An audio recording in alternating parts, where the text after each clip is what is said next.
Gene Simmons, the fire-breathing demon of Kiss, became the immortal face of rock and roll all night, the man who turned thunder, blood, and fire into the eternal heartbeat of rock.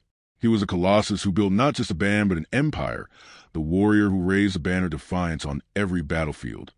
From smoke-filled clubs to stadiums consumed in flames of light. For millions, he was not merely a musician, but the embodiment of survival itself, a monument of iron hammered and reforged in fire, blood, and unrelenting chaos. Yet behind that blazing mask lay a life carved open by storms, scars so haunting that even the deafening roar of 1,000 arenas could not drown them. And now at 76, when twilight should promise peace, a darker storm rises, heavier, fiercer, more merciless than any before, casting its shadow over the final act of a man the world once believed unbreakable. If Gene Simmons has ever set your soul ablaze, press like as a tribute to a legend who still shoulders both the burning glory and the unhealed pain of a lifetime. It is heartbreaking to imagine nights when the table stood empty, when hunger itself became the only companion, and the cold crept in like an enemy that never left, with no warmth, no comfort, only a coat stitched from a discarded army blanket and walls too thin to keep out the wind. Inside those walls, silence weighed heavier than stone, pierced only by the muffled sobs of a child left alone while his mother worked herself to exhaustion. On August 25, 1949, that child entered the world as Chaim Witz, the boy the world would one day know as Gene Simmons. His mother, Flora, had survived the wartime camps as a teenager, a miracle wrapped in silence, carrying scars that no words could ever explain. Sometimes her tears came without warning. Sometimes her protection felt suffocating, but behind it all was a love forged in fire, a devotion born of horror and survival. She was his shield, his anchor, his moral compass, the one unbroken truth in a world that offered nothing but storms. Yet storms came anyway. When Gene was only 6 years old, poverty and despair tore his family apart.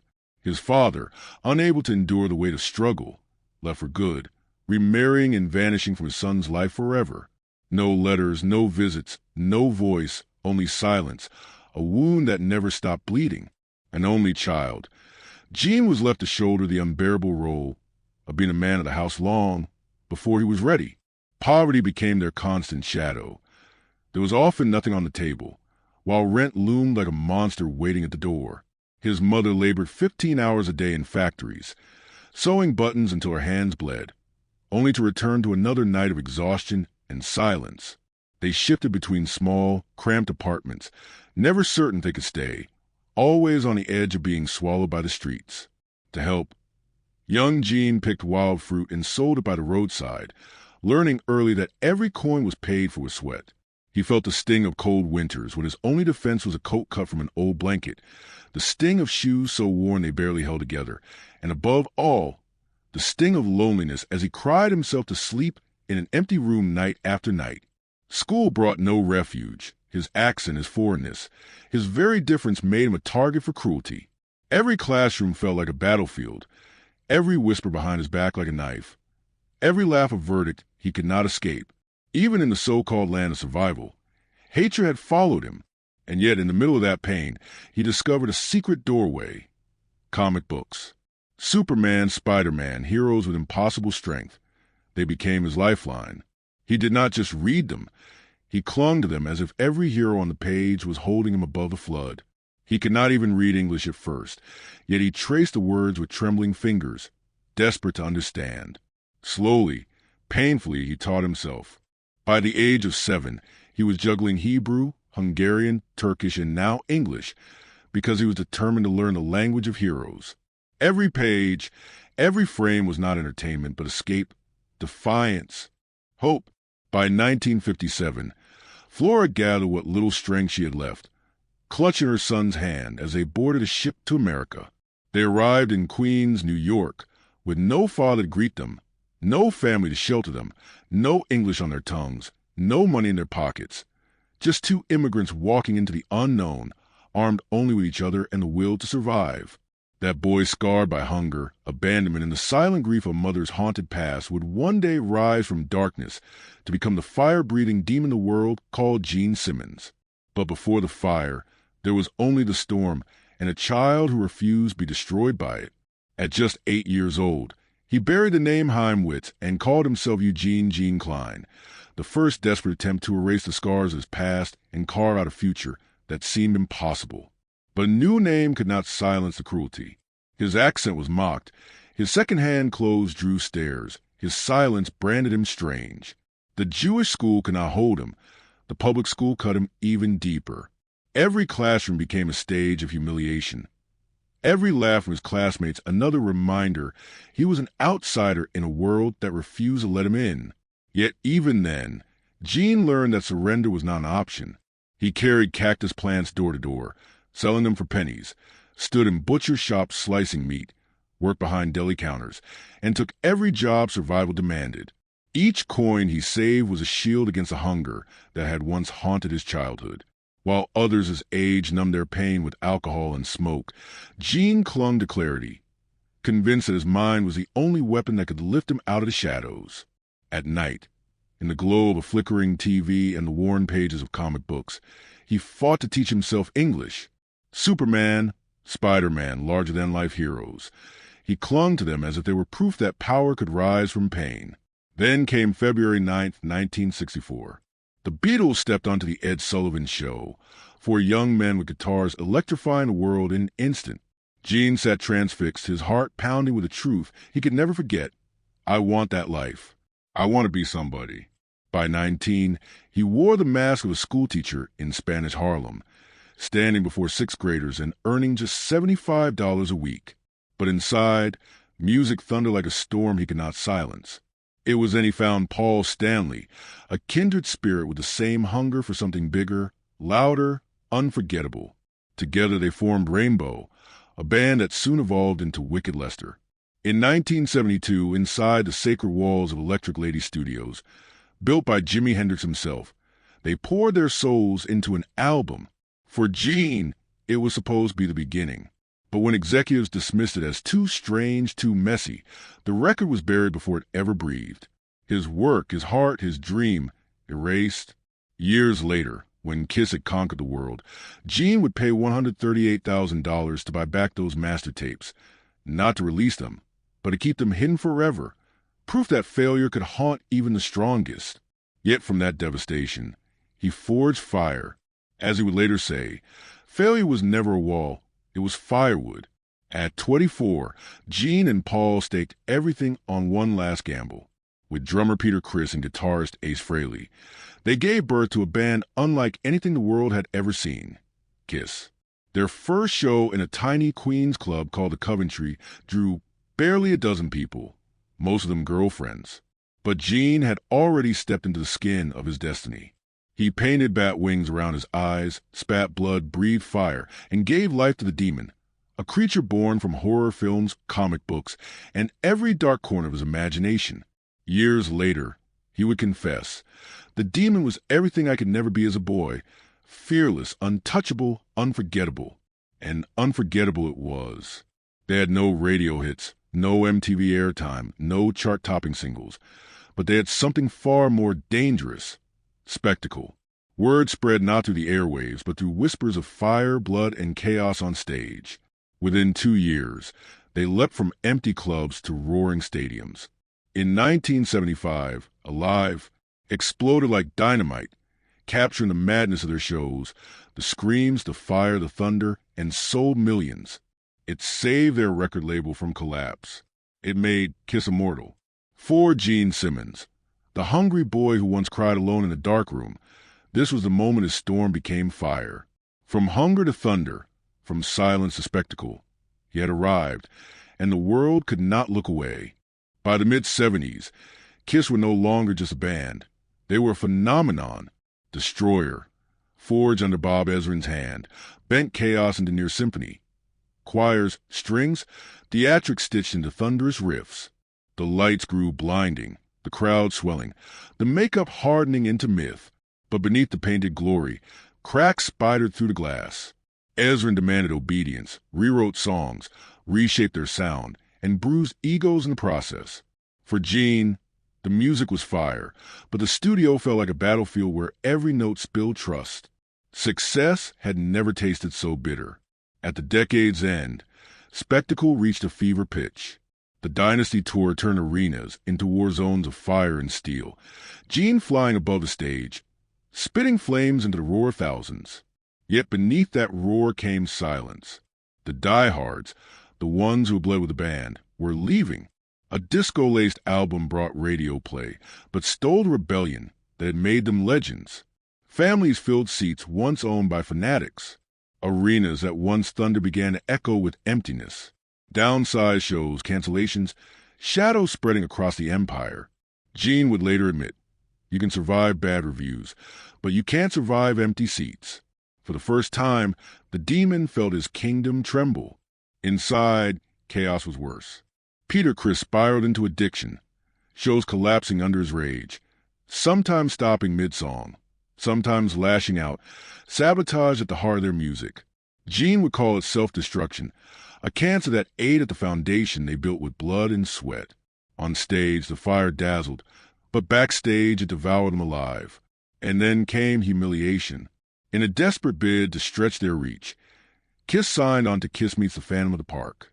Produced by Hanna-Barbera, the makers of Scooby-Doo, it turned Gods of Thunder into cartoon clowns. Fans felt betrayed, critics laughed, and the band tried to bury it. Gene loved the spotlight, but even he knew the mask had cracked. I thought we could be superheroes, he confessed years later. Instead, we became a punchline. By the turn of the 80s, their faces were stamped on dolls and lunchboxes, their fame everywhere but at a steep price. Egos collided, fans drifted, and the brotherhood built on fire began to collapse.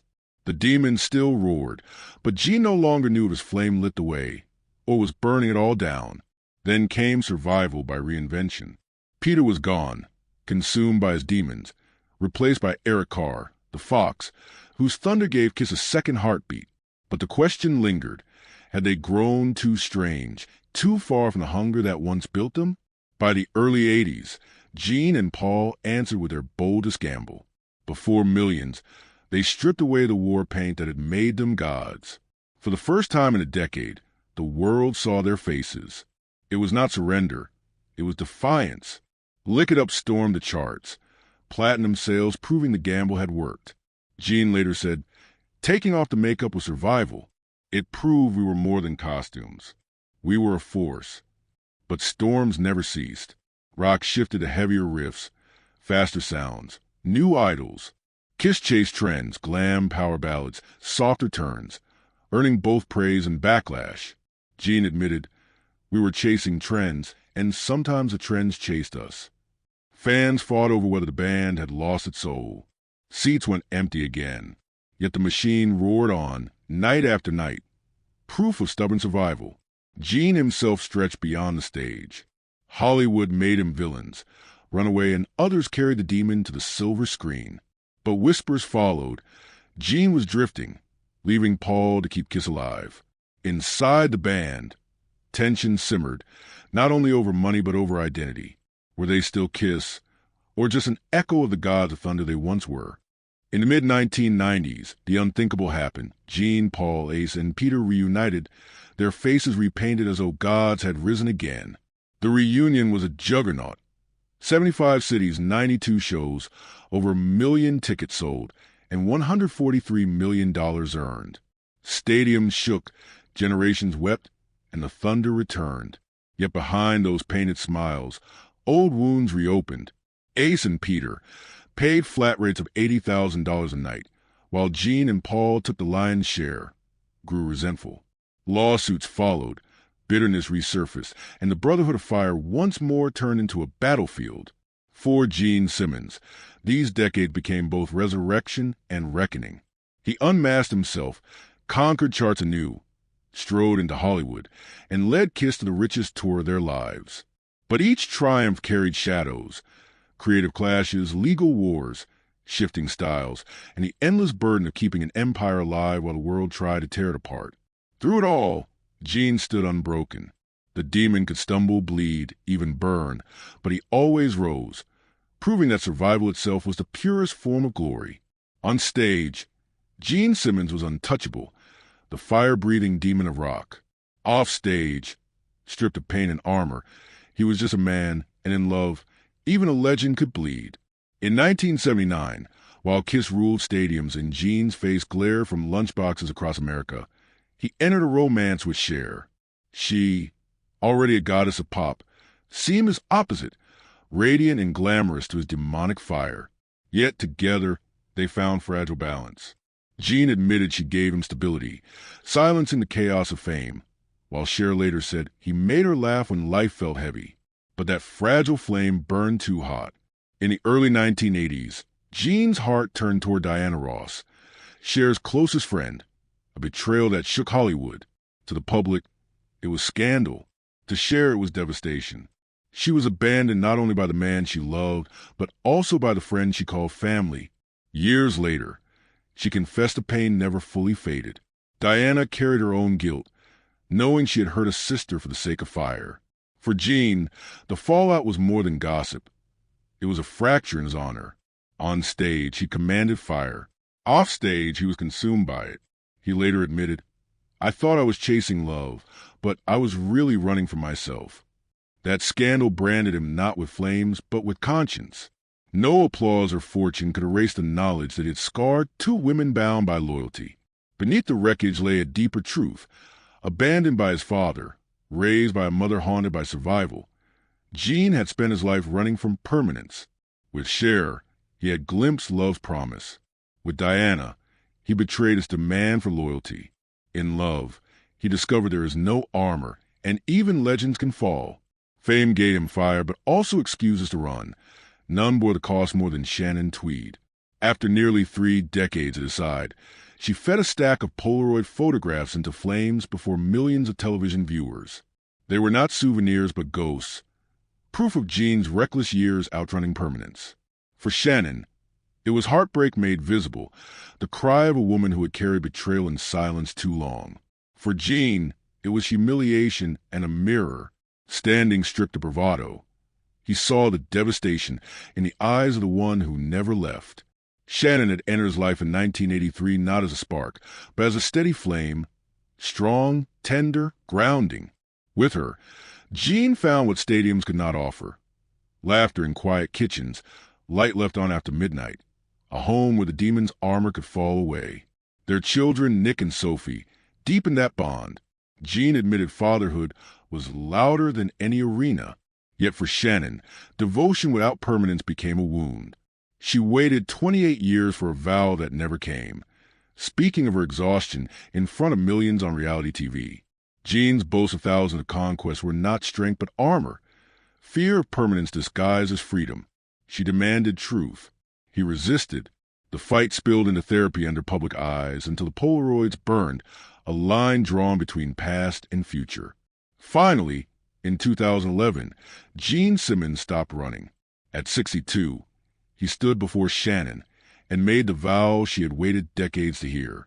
Their wedding was not a fairy tale, but a reckoning, an admission that love was the only fire worth keeping. For Shannon, it was acknowledgement. For Gene, it was surrender. For their children, it was relief. Later, Gene confessed what he had long hidden. His refusal to commit was not arrogance, but fear. Abandoned as a boy, he had grown into a man terrified of permanence. With Shannon, he learned that strength lay not in conquest but in loyalty, not in leaving but in staying. Yet storms never truly end. As the new millennium unfolded, Gene battled not with guitars, but with his reflection. He became the king of branding, stamping Kiss onto everything from shirts to coffins. To some, it was vision. To critics, desecration. In 2017, his attempt to trademark the devil horns gesture brought merciless backlash, painting him as arrogant and grasping. Legal accusations added bruises, tarnishing the mask. Yet nothing cut deeper than home. His son Nick was accused of copying from a manga series, tabloids feasting on Gene's supposed failure as a father. For a man who grew up without one, the shame was unbearable. But the harshest blow came in 2018, when silence replaced fire. Gene lost his mother, Flora Klein, the survivor of Holocaust camps, the woman who sewed until her hands bled, so he could eat, the shield who carried unspeakable pain yet never let it touch him. To Gene, she was his hero, his compass, his strength. When she died, The foundation beneath him crumbled.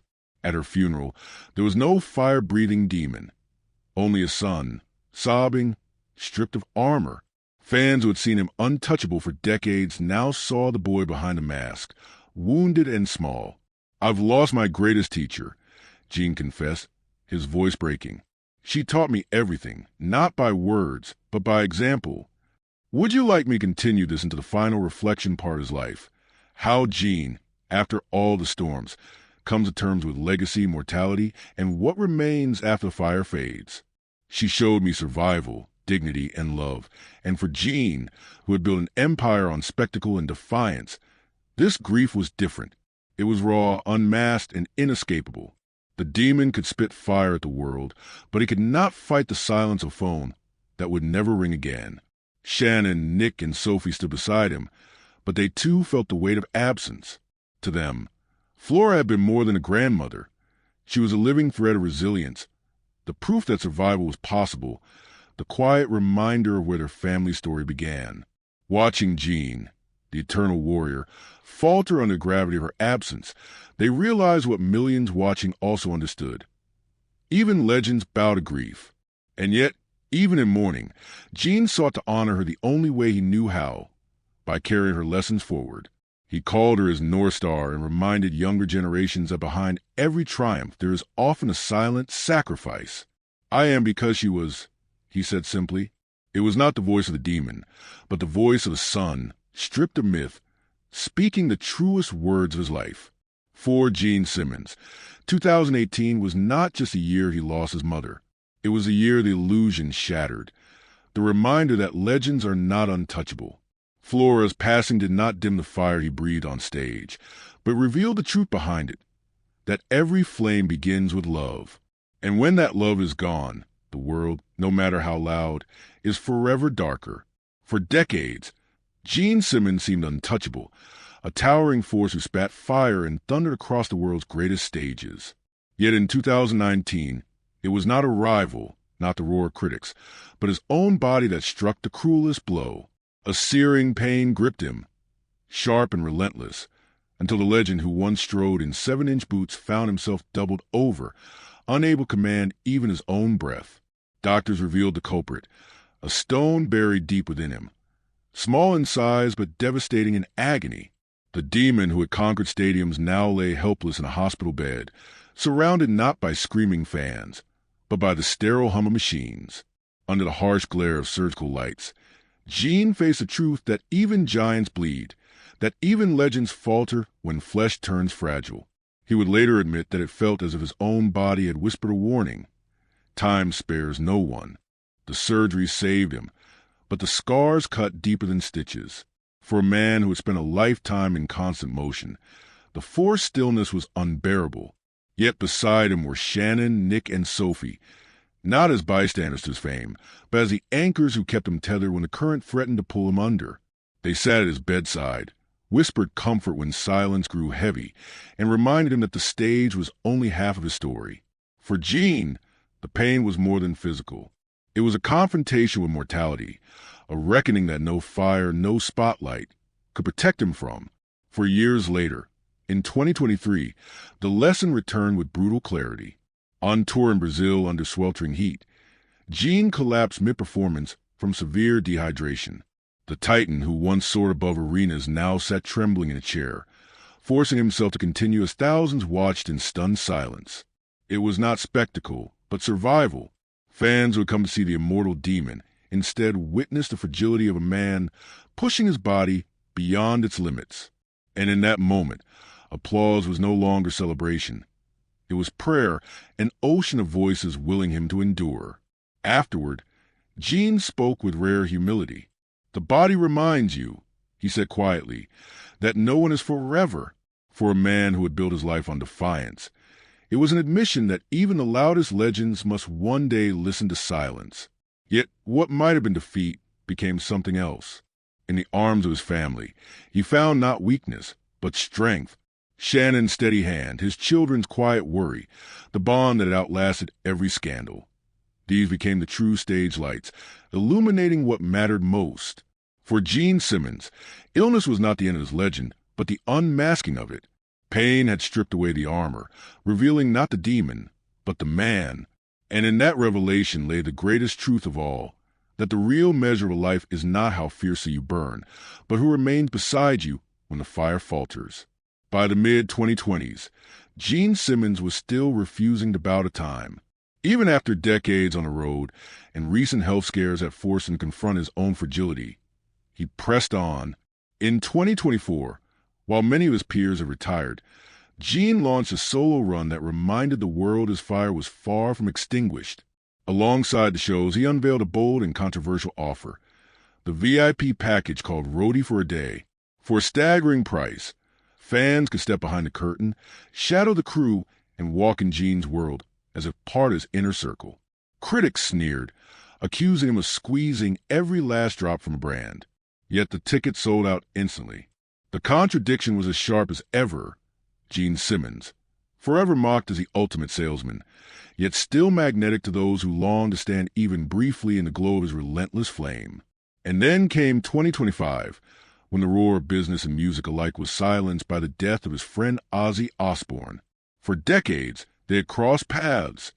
Two forces of chaos on the same circuits, laughing backstage at festivals, trading jokes in dressing rooms thick with smoke, once even sharing a late-night meal where Ozzy looked at him with that wild, unblinking stare and muttered, "Gene, the world thinks we're madmen.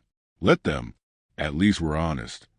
It was that honesty Gene never forgot, because even as he mastered the art of playing the game, branding, licensing, deals, Ozzy remained something raw, almost mythic. He never bent, never pretended, never apologized for being entirely himself. When news broke that Ozzy was gone, Gene did not reach for a press release or a business plan. He sat in silence. Shannon later recalled finding him alone in their living room, the curtains drawn, War Pigs playing softly from the speakers.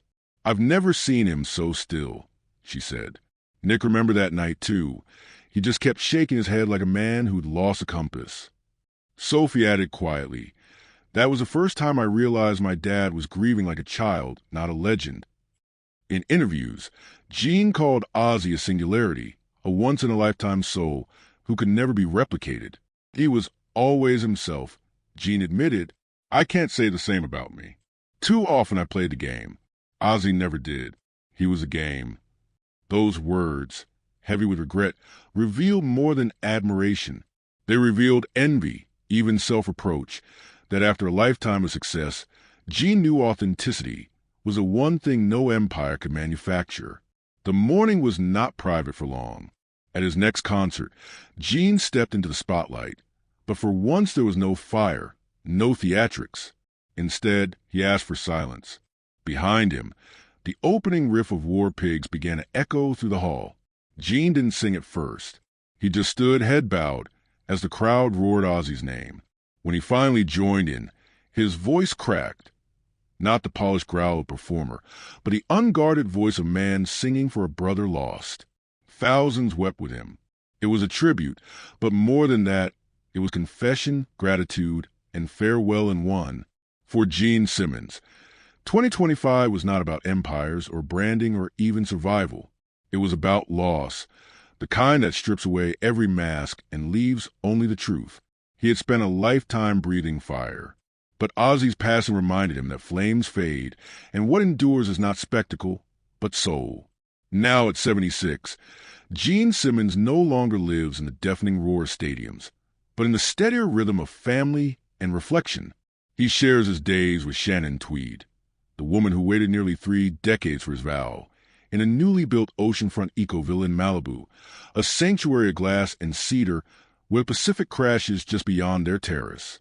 The house is not only a home, but a statement.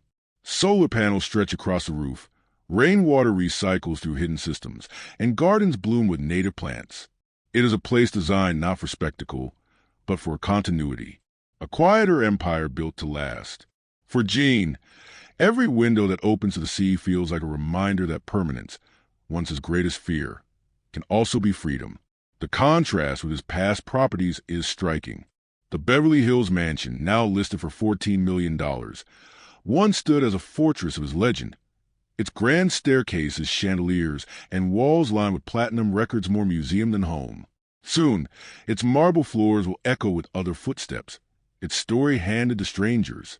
The Las Vegas estate, which promised a desert escape, has already been sold, a chapter closed before it ever truly felt like belonging.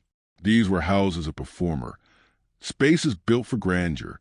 Malibu, by contrast, is a house for a man. What Gene has traded is not luxury, for the villa is still expansive, still a testament to success, but symbolism. The chandeliers, the marble halls, the sprawling showpieces are gone. In their place, wood, stone, ocean, silence. It is the stillness of presence, not the applause of thousands. Once Gene measured his life by square footage and stage lights. Now he measures it by mornings shared with Shannon, by the steady sound of waves, by the simple permanence of a place that does not move when the tour bus departs. Wealth for Gene has never been the mystery. With a net worth in the hundreds of millions, he speaks with brutal candor about inheritance. Nick and Sophie, his children, will not live cushioned by his fortune. Much of it will go to charity, he insists. They have my name and my lessons. That's worth more than any check. To some, it is harsh. To others, principled. But to those who know his story, it is the boy who once survived on bread and silence, insisting that survival must be earned, not gifted. His lifestyle today defies every cliché of rock and roll. No drugs, rarely alcohol, a sweet tooth that pulls him toward pastries. Countered by weights in the gym and long walks under Malibu skies. Makeup is mostly gone and the face beneath is weathered but unashamed, a roadmap of scars, survival, and discipline. His frame remains upright, his presence still imposing, but he listens now to his body's warnings. After collapsing from dehydration in 2023, he learned that even legends must pause for water. His stage is lined not just with amplifiers, but with bottles of water, silent reminders that mortality hums beneath the music. Still, the fire to create is not dimmed.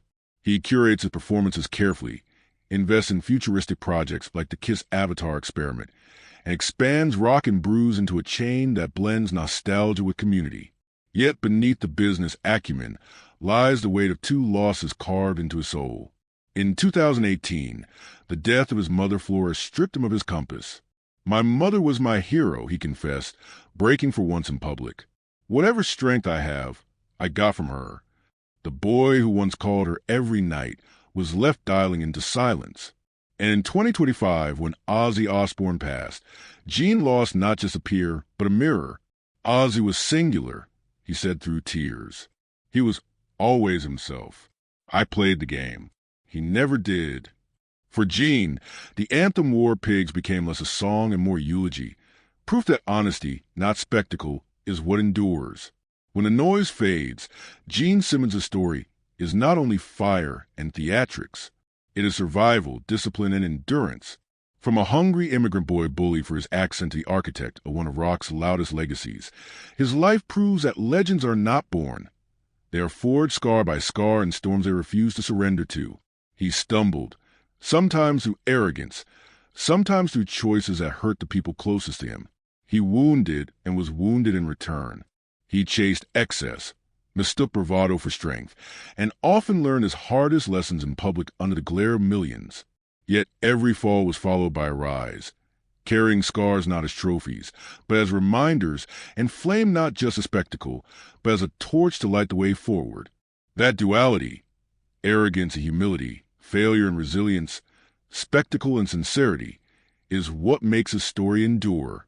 Gene Simmons is not remembered because he was flawless, but because he turned flaws into fuel, mistakes into music, and scars into symbols. And in that tension between myth and man lies a shadow he casts across generations.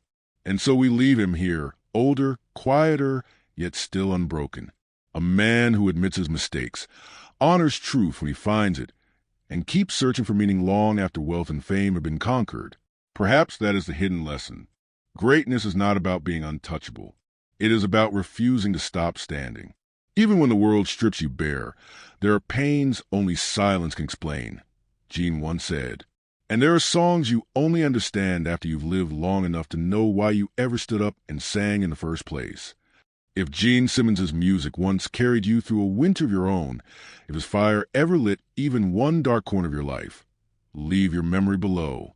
Share your gratitude, your story, your voice. For legends do not live in statues or sales. They live in the echoes we keep, in the songs that remind us we too survived. The stage lights will fade, but the song remains. And Gene Simmons, for a generation, will never be silenced. He will always be an echo of survival,